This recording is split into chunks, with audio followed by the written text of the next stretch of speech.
আজকে আমরা সবাই এখানে এসেছি আমাদের মন মতো আমরা দেয়ালে পেইন্টিং করছি। আমাদের হচ্ছে এই পেইন্টিংয়ের মাধ্যমে আমরা একটা মেসেজই দিচ্ছি, সবাইকে দিতে চাই, সেটা হচ্ছে আমাদের দেশটাকে আমরা নতুন করে স্বাধীন করতে পেরেছি, যার কারণে আমরা এই স্বাধীনতার রঙগুলো আমরা বিভিন্ন জায়গায় ছড়িয়ে দিচ্ছি। আমাদের বিভিন্ন দেয়ালগুলো আমরা সেগুলো কালারফুল করছি এবং আমরা চাই আমাদের দেশটাও যেন এরকম রঙিন থাকে, আর কখনো যেন কোনো যুদ্ধ বা কোনো সংশয়, কোনো মারামারি, ভেদাভেদ যেন না থাকে।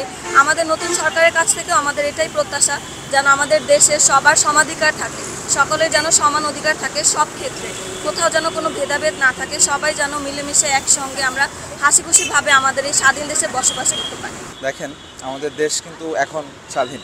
সো ওই হিসাব করে ছাত্ররাই কিন্তু আমাদের স্বাধীনতা এনে দিয়েছে, ছাত্ররাই কিন্তু আমাদের এই নতুন দেশ গড়ার একটি প্রতিজ্ঞা নিয়ে মাঠে নেমেছে। আপনি দেখবেন রাস্তায় ট্রাফিক আইন থেকে শুরু করে ঠিক প্রত্যেকটি দেয়াল লিখন, যেখানে হচ্ছে আমাদের কালচার থেকে শুরু করে তাদের ভেতরকার ওই প্রতিবাদী মনোভাব এবং বাংলাদেশের একটি বর্তমান অবস্থা এবং ঠিক কেমন একটি বাংলাদেশ তারা চায়, এমন কিছুই হচ্ছে তারা তুলে ধরছে বিভিন্ন কর্মসূচির মাধ্যমে। সো আমি বলতে চাই, আমি এই দেশের একটি সুষ্ঠু নাগরিক হিসাবে তারা খুব ভালো কিছু করছে এই নতুন দেশকে বরণ করে নেওয়ার জন্য। তারা খুব সুন্দর কিছু করছে সবার কাছে গ্রহণযোগ্যতা পাওয়ার জন্য।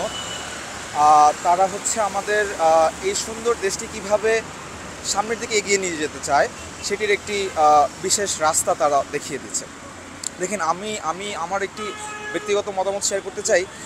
যে জিনিসটি আমরা ঠিক দেশ স্বাধীন হওয়ার আগে অথবা স্বৈরাচার সরকার চলে যাওয়ার আগে যে জিনিসটি আমরা দেখেছি, যে তারা ঠিক দেয়াল লিখনের মাধ্যমে তাদের ওই প্রতিবাদী মনোভাব তুলে ধরেছেন। তারা ঠিক কেমন একটি বাংলাদেশ চান সেটি তুলে ধরেছেন, বিভিন্ন অন্যায় অভিযোগের কথা তুলে ধরেছেন।